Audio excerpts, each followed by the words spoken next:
Welcome to Insight News Network.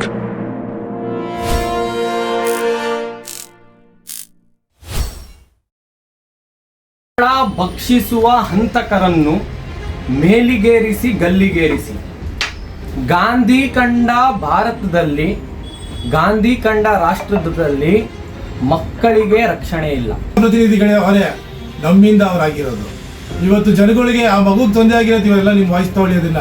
ಇವತ್ತೇನು ಇವತ್ತು ಇದ್ರಲ್ಲಿ ನಡೀತಾ ಇದೆ ಅದನ್ನ ಸೆಷನಲ್ಲಿ ಇವತ್ತು ನಮ್ಮ ರಾಜ್ಯ ಸರ್ಕಾರ, ನಮ್ಮ ಜಮೀರ್ ಅವರು, ನಮ್ಮ ಮಾಗಡಿ ಶಾಸಕರಾದ ಎಚ್ ಸಿ ಬಾಲಕೃಷ್ಣ ಅವರು, ಇದು ಬಾಲಕೃಷ್ಣ ಅವರಿಗೆ ನಾನು ಮನವಿ ಮಾಡ್ತಾ ಇದ್ದೀನಿ. ನಾನು ನಿನ್ನೆನೂ ಸಹ ನಮ್ಮ ಬಾಲಕೃಷ್ಣ ಅವ್ರಿಗೆ ಹೇಳಿದ್ದೆ. ನಾನು ಅದನ್ನ ಹಣ ಸೆಷನ್ ನಡೀತಿದೆ, ಇದು ನಿಮ್ಗೆ ಅವಕಾಶ, ನಿಮ್ಮ ಮನೇಲಾಗಿರೋ ತೊಂದರೆ ಇದನ್ನ ನೀನು ಮಾಡು. ಇವತ್ತು ಈ ಸೆಷನಲ್ಲಿ ಮಾತಾಡ್ಬೇಕಣ್ಣ. ಇದನ್ನ ನಿನ್ನ ಇವತ್ತು ನೀನು ಮಾತಾಡಿದ್ರೆ ಇವತ್ತು ನಮ್ಮ ಮಗು ನಿನ್ನ ಮಗು ಅದನ್ನ ನ್ಯಾಯ ಸಿಕ್ತಂಗೆ ಆಯ್ತದೆ.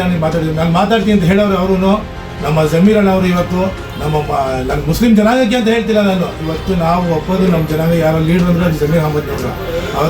ಇವತ್ತು ನಿಮ್ಮ ಮನೆ ಮಗುಗಾಗಿದೆ ಅದನ್ನ ಇದನ್ನ ವಯಸ್ಸು ಎತ್ತಿ ನೀವು ಇದನ್ನ ಕ್ಯಾಬಿನೆಟಲ್ಲಿ ಮಾತಾಡ್ರಿ. ಇದನ್ನ ಮಾತಾಡ್ಬಿಟ್ಟು ನೀವು ಇದಕ್ಕೊಂದು ನ್ಯಾಯ ಕೊಡಿಸಿ. ಇದನ್ನ ನಾವು ಒಪ್ಕೊಂತೀವಿ ಅದನ್ನ. ಅವಾಗ ಇಲ್ಲಿ ನಾವು ನೋಡ್ತಿರ್ಬೋದು, ಝೈಬಾ ಅನ್ನೋದು 4ನೇ ವರ್ಷದ ಹುಡುಗಿ.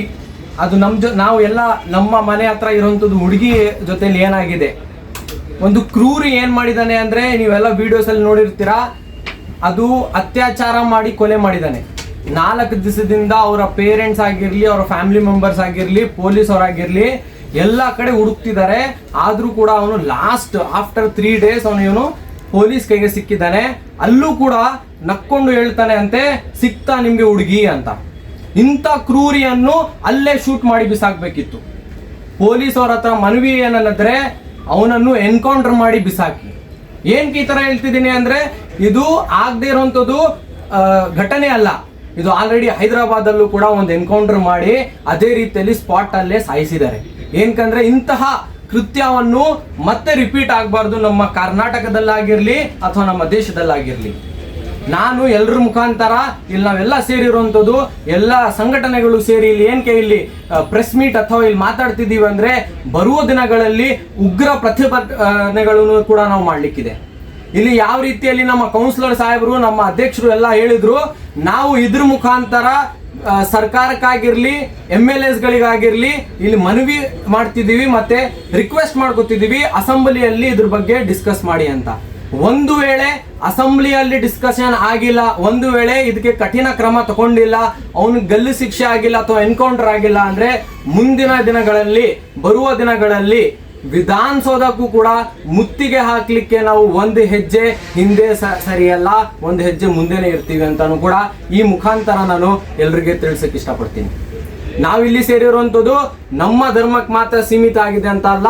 ಇದು ನಮ್ಮ ಧರ್ಮ ಆಗಿರ್ಲಿ, ಬೇರೆಯವ್ರ ಧರ್ಮ ಆಗಿರ್ಲಿ, ಅಥವಾ ಸಾಯಿಸಿರೋನು ಕೊಲ್ದಿರೋನು ನಮ್ಮ ಧರ್ಮದಾಗಿರ್ಲಿ, ಅನ್ಯ ಧರ್ಮದಾಗಿರ್ಲಿ, ನಮ್ಗೆ ಅದು ಮುಖ್ಯ ಅಲ್ಲ. ಇಲ್ಲಿ ಮುಖ್ಯ ಆಗಿರುವಂಥದ್ದು ಮಾನವೀಯತೆ. ಇಲ್ಲಿ ಮಾನವೀಯತೆ ಎಷ್ಟು ಮುಖ್ಯ ಅಂದರೆ, ಇಲ್ಲಿ ನಡೀತಿರುವಂಥದ್ದು ಇದು ಒಂದು ಘಟನೆ ಅಲ್ಲ, ಇಂತಹ ಹಲವಾರು ಘಟನೆಗಳು ಕರ್ನಾಟಕದಲ್ಲಿ ನಡೀತಿದೆ. ಇಂತಹ ಘಟನೆಗಳನ್ನು ನಾವು ತಡಿಬೇಕು ಅಂದ್ರೆ ಅದಕ್ಕೆ ಕಠಿಣ ಕ್ರಮ ತಗೋಬೇಕು, ಕಠಿಣ ಶಿಕ್ಷೆ ಆಗ್ಬೇಕು. ಯಾರಾದ್ರೂ ಮತ್ತೊಮ್ಮೆ ಇದ್ರ ಬಗ್ಗೆ ಯೋಚನೆ ಮಾಡಿದ್ರು ಅಥವಾ ಒಂದು ಹೆಣ್ಣು ಮಗು ಮೇಲೆ ಒಂದು ಕಣ್ಣಲ್ಲಿ ನೋಡಿದ್ರು ಕೂಡ ಅವನಿಗೆ ರಕ್ತ ಬರಬೇಕು ಕಣ್ಣಲ್ಲಿ. ಅಂತ ಶಿಕ್ಷೆ ಆಗ್ಬೇಕು, ಅಂತ ಪನಿಷ್ಮೆಂಟ್ ಅವನಿಗೆ ಕೊಡಬೇಕು. ನಾವು ಎಲ್ಲ ಡಿಮ್ಯಾಂಡ್ ಮಾಡುವಂಥದ್ದು ಕ್ಯಾಪಿಟಲ್ ಪನಿಷ್ಮೆಂಟ್ ಪ್ರಕಾರ 2013 ಪಾಕ್ಸೋ ಆಕ್ಟ್ ಪ್ರಕಾರ ಏನು ನಿರ್ಭಯ ಕೇಸಲ್ಲಿ ಫಸ್ಟ್ ಪಾಕ್ಸೋ ಆಕ್ಟ್ ಜಾರಿಗೆ ಬಂತು, ಯಾವ ರೀತಿಯಲ್ಲಿ ಗಲ್ಲು ಶಿಕ್ಷೆ ಕೊಟ್ಟರು ಅದೇ ರೀತಿಯಲ್ಲಿ ಇಲ್ಲೂ ಕೂಡ ಆಗ್ಬೇಕು. ಅದು ವಿತ್ ಇಮಿಡಿಯೇಟ್ ಎಫೆಕ್ಟ್ ಆಗಬೇಕು. ಜಾಸ್ತಿ ದಿನ ಇದು ಎಲಾಂಗ್ ಮಾಡ್ಕೊಂಡು ಹೋಗ್ತಾ ಇದ್ರೆ ಅದಕ್ಕೆ ನ್ಯಾಯ ಸಿಗಲ್ಲ. Justice delayed is justice denied ಅಂತಾನು ಕೂಡ ಹೇಳ್ತಾರೆ. ಎಷ್ಟು ದಿನ ನೀವು ಡಿಲೇ ಮಾಡ್ತೀರಾ ಜಸ್ಟಿಸ್ ಅನ್ನು, ಅಷ್ಟೇ ಅದು ಜಸ್ಟಿಸ್ ಸಿಗ್ಲಿಕ್ಕೆ ಸಾಧ್ಯ ಇಲ್ಲ. ಯಾವ ರೀತಿಯಲ್ಲಿ ನಾವು ತುಂಬಾ ಈ ತರ ಘಟನೆಗಳನ್ನು ಕೂಡ ನೋಡಿದೀವಿ. ಜಸ್ಟಿಸ್ ಫಾರ್ ಆಸಿಫಾ ಅಂತಾನು ಕೂಡ ಮಾಡಿದ್ವಿ, ಜಸ್ಟಿಸ್ ಫಾರ್ ನಿರ್ಭಯನು ಕೂಡ ಅಂತ ಮಾಡಿದ್ವಿ. ತುಂಬಾ ಜಸ್ಟಿಸ್ ಫಾರ್ ಅಂತ ಇದೇ ತರ ಆಗೋಗಿದೆ. ಇದು ಕೂಡ ಜಸ್ಟಿಸ್ ಫಾರ್ ಝೈಬಾ ಅಂತಾನು ಕೂಡ ನಾವು ಈಗ ಸ್ಟಾರ್ಟ್ ಮಾಡಿರುವಂತದ್ದು. ಬಟ್ ಈ ಜಸ್ಟಿಸ್ ಫಾರ್ ಝೈಬಾ ಇವತ್ತಿಗೆ ನಿಲ್ಬೇಕು. ಇನ್ನು ಮುಂದೆ ಯಾವುದು ಕೂಡ ಜಸ್ಟಿಸ್ ಫಾರ್ ಇಂಥವ್ರು ಅಂತ ಯಾವುದು ಕೂಡ ಟ್ಯಾಗ್ ಲೈನ್ ಅಥವಾ ಹ್ಯಾಶ್ ಟ್ಯಾಗ್ ಬರಬಾರ್ದು ಅಂತ ನಾನು ಈ ಮುಖಾಂತರ ನಿಮ್ಮೆಲ್ಲರಿಗೆ ಹೇಳಕ್ ಇಷ್ಟಪಡ್ತೀನಿ. ಎಲ್ಲರೂ ಕೂಡ ನಾವು ಒಟ್ಟಿಗಿರಿ ನ್ಯಾಯಕ್ಕೋಸ್ಕರ ಓಡಾಡೋಣ. ಎಲ್ಲಿವರೆಗೂ ನ್ಯಾಯ ಸಿಗಲ್ಲ ಅಲ್ಲಿವರೆಗೂ ನಾವು ಮುಂದೆ ಓಡಾಡಿಕೊಂಡು ಇದೇ ರೀತಿಯಲ್ಲಿ ಕಾನೂನಾತ್ಮಕವಾಗಿ ನಾವು ಮುಂದೆ ಹೋಗೋಣ ಅಂತ ಹೇಳ್ತಾ ನನ್ನ ಮಾತನ್ನು ಮುಗಿಸ್ತೀನಿ. ಒಂದು ಘಟನೆ ಅಂದ್ರೆ ಏನಂದ್ರೆ, ಇವತ್ತು ಮಾಗಡಿ ಅಲ್ಲ ಇಡೀ ರಾಜ್ಯಕ್ಕೆ ಒಂದು ಮಾಗಡಿಗೆಲ್ಲ ಅದು ರಾಜ್ಯಕ್ಕೆ ಒಂದು ದುಃಖದ ಸಂಗಾತಿ. ಇದು ಒಂದು 4 ವರ್ಷದ ಹೆಣ್ಣು ಮಗುಗೆ ಒಬ್ಬ 50 ವರ್ಷ ಜನ ಕರ್ಕೊಂಡು ಹೋಗಿ ಇವತ್ತು ಅತ್ಯಾಚಾರ ಮಾಡಿ ಅದನ್ನ ಮಗುನ ಅಲ್ಲಿ ಹೊಡೆದ್ಬಿಟ್ಟು ಹೋಗಿದ್ದಾನೆ. ಅದು ಮನಸ್ಸಿಲ್ದಿದ್ದು ಮಗ ಅವರು ಅಂಥವ್ರು ನಾವು ಇವತ್ತು ಜೈಲಿಗೆ ಹಾಕ್ತೀವಿ, ಅದನ್ನು ನಾವು ಕಂಬಿಗೆ ಏಳಿಸ್ತೀವಿ ಅಂತಂದರೆ ಅದನ್ನು ಪ್ರಯೋಜನ ಇಲ್ದಿದ್ದು ಅದನ್ನು. ಯಾಕೆಂದರೆ ಈಗ ನಮ್ಮ ಗೌಸಣ್ಣ ಹೇಳ್ದಂಗೆ ಅದು ನಮ್ಮ ರೆವಿನ್ಯೂಯಿಂದ ಬಂದಿರೋದು ದುಡ್ಡಿಂದ ಅವ್ನ ಜೀವನ ನಡೆಸ್ಕೊಂಡು ಹೋಗ್ತಾನೆ. ಅದನ್ನು ಅದು ಪನಿಷ್ಮೆಂಟ್ ಅಲ್ಲ. ಅದನ್ನು ನಾವೇನು ಹೇಳ್ತೀವಿ, ಅದನ್ನು ಈ ರಾಜ್ಯ ಸರ್ಕಾರಕ್ಕೆ ನಮ್ಮ ಸಂವಿಧಾನ ಬಾಬಾ ಸಾಹೇಬ್ ಅಂಬೇಡ್ಕರ್ ಬರ್ತಿರೋ ಸಂವಿಧಾನನ ಇವತ್ತು ಒಬ್ಬನ ಬಿಟ್ಟರೆ ಅತ್ಯಾಚಾರ ಮಾಡಿ ಒಬ್ಬ ಹೆಣ್ಮಗುನ ಬೆಳೀತಿರೋ ಬಳಕೆನ ಅದು ಕಿತ್ತಾಕಿರೋದನ್ನ ಆ ಮಗು ಹುಟ್ಟಿ ಬೆಳೆದದ್ದು ಏನಾಗಿದ್ದೋ ಒಂದು ಇದು ನಮ್ಮ ರಾಜ್ಯಕ್ಕೆ ಒಂದು ಹೆಸರು ಇರ್ತಿದ್ದ ಆ ಮಗು. ಇವತ್ತು ಆ ಮಗು ಮೊಳಕೆಯಲ್ಲೇ ಸಾಕಿದ್ದಾನೆ. ಅದನ್ನ ನೋಡೋಕ್ಕಾಗ್ದಿರೋದನ್ನ, ಯಾಕಂದರೆ ಆ ಸ್ಪಾಟಲ್ಲಿ ನಾವು ಇದ್ದಿದ್ದು ಅದನ್ನು. ಅದು ಎಂಥ ಕೇಸ್ ಆದರೂ ನಾವು ಮುಂದೆ ಹೋಗಿ ನೋಡ್ತಿದ್ದೆ. ಆ ಮಗು ನೋಡೋಕ್ಕೆ ನಮ್ಗೆ ಮನಸ್ಸಾಗಲಿಲ್ಲ, ನಮ್ಮ ಹೆದರ್ಕೊಬಿಟ್ಟು ಆಸೆ ಹೊಟ್ಟುಬಿಟ್ಟೋದನ್ನ ಅದನ್ನು ನಾವು ಹೇಳ್ತೀವಿ. ಎಷ್ಟೇ ರಾಜ್ಯ ಸರ್ಕಾರಕ್ಕೆ ಏನು ಇವತ್ತು ಜನಪ್ರತಿನಿಧಿಗಳೇ ಅವರೇ ನಮ್ಮಿಂದ ಅವರಾಗಿರೋದು.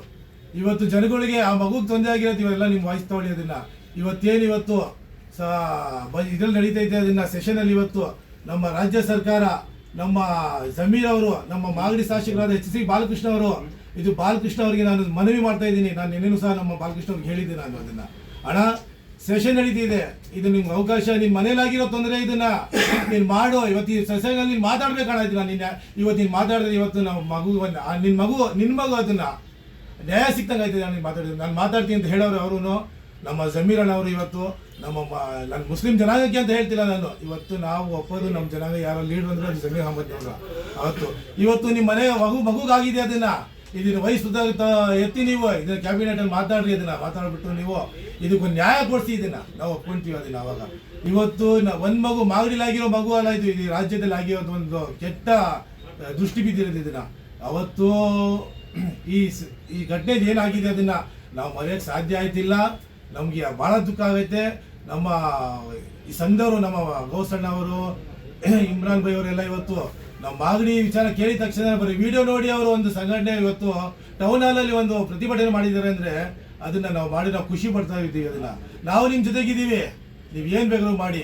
ಇದು ರಾಜ್ಯ ಸರ್ಕಾರಕ್ಕೆ ತೇರ್ಸ್ಬೇಕು. ಇದು ರಾಜ್ಯ ಸರ್ಕಾರಕ್ಕೆ ನಾವು ತೋರಿಸ್ಬೇಕು ನಮ್ಮ ಶಕ್ತಿ ಏನಂತ. ಇದಕ್ಕೆ ನ್ಯಾಯ ಕೊಡಿಸ್ಬೇಕು. ಇವತ್ತೇನು ಜೈಬಾ ಇವತ್ತು ನಮ್ಮಿಂದ ದೂರ ಆಗಿದ್ದಾಳೆ, ಇವತ್ತು ಬರ್ಬಾಗಿದ್ದ ಲೋಕಕ್ಕೆ ಹೋಗಿದ್ದಾಳೆ. ಅವಳಿಗೆ ಆತ್ಮಕ್ಕೆ ಶಾಂತಿ ಸಿಗಬೇಕು ಅಂದರೆ ಇದಕ್ಕೆ ಒಂದು ತರಲೇಬೇಕಿದ್ದನ್ನ ನೀವು ಈ ನ್ಯಾಯ ಕೊಡಿಸ್ಲೇಬೇಕು. ಇದನ್ನ ಅವನಿಗೇನಿಲ್ಲ. ಈಗ ಸಂವಿಧಾನದಲ್ಲಿ ಐತೆ ಅದನ್ನ 14 ವರ್ಷ ನೀವು ಜೈಲು, ಏನು ಪ್ರಯೋಜನ ಇಲ್ಲ. ಅವನಿಗೇನು ಕಷ್ಟನೂ ಇಲ್ಲ. ಅವನಿಗೆ 3 ಹೊತ್ತು ತಿನ್ಕೊಂತಾನೆ, ಆರಾಮಾಗಿ ಮಲಗಿರ್ತಾನೆ, ಕೆಲಸನೂ ಇಲ್ಲ. ಜೀವಾದಿ ಶಿಕ್ಷೆ ಕೊಡ್ತೀರಾ, ಅದು ಶಿಕ್ಷೆ ಅಲ್ಲ. ಅದನ್ನ ಆನ್ ದ ಸ್ಪಾಟ್ ನೀವು ಈಗ ಆಂಧ್ರದಲ್ಲಿ ನಾವು ನೋಡಿದ್ದೀವಿ. ಅದನ್ನ ಒಂದು ಕೇಸ್ ಮಾಡಿದ್ದಾರೆ, ನಮ್ಮ ಇಂಡಿಯಾದಲ್ಲಿ, ನಮ್ಮ ದೇಶದಲ್ಲಿ ಒಂದು ಕೇಸ್ ಮಾಡಿದ್ದಾರೆ. ಇದನ್ನ ನಮ್ಮ ಕರ್ನಾಟಕದಲ್ಲಿ ಒಂದು ಮಾಡಿ ನಾವು ಒಪ್ಕೊಂತೀವಿ. ಆ ಮಗುಗೆ ಆತ್ಮಕ್ಕೆ ಶಾಂತಿ ಸಿಗ್ತದೆ. ಧನ್ಯವಾದಗಳು. ನೀವೆಲ್ಲ ನಮ್ಗೆ ಭಾಳ ಸಪೋರ್ಟ್ ಮಾಡ್ತಿದ್ದೀರಿ. ನಾವು ನಿಮ್ಮ ಜೊತೆಗಿದ್ದೀವಿ. ನೀವೇನೇ ಮಾಡಬೇಕು ಈ ಸಂಘದವರು, ನಾವು ನಿಮ್ಮ ಜೊತೆಗೆ ಇರ್ತೀವಿ. 24 ಗಂಟೆ ನಿಮ್ಗೋಸ್ಕರ ಇರ್ತೀವಿ ಸರ್. ಇದು ದಯಮಾಡಿ ನಮ್ದು ರಾಜ್ಯ ಸರ್ಕಾರದವರು ಈ ಮಗುಗೆ ಒಂದು ನ್ಯಾಯ ಕೊಡಿಸಿ ಸರ್. ಇಷ್ಟು ಹೇಳಕ್ಕೆ ನಾನು ಇಷ್ಟಪಡ್ತೀನಿ.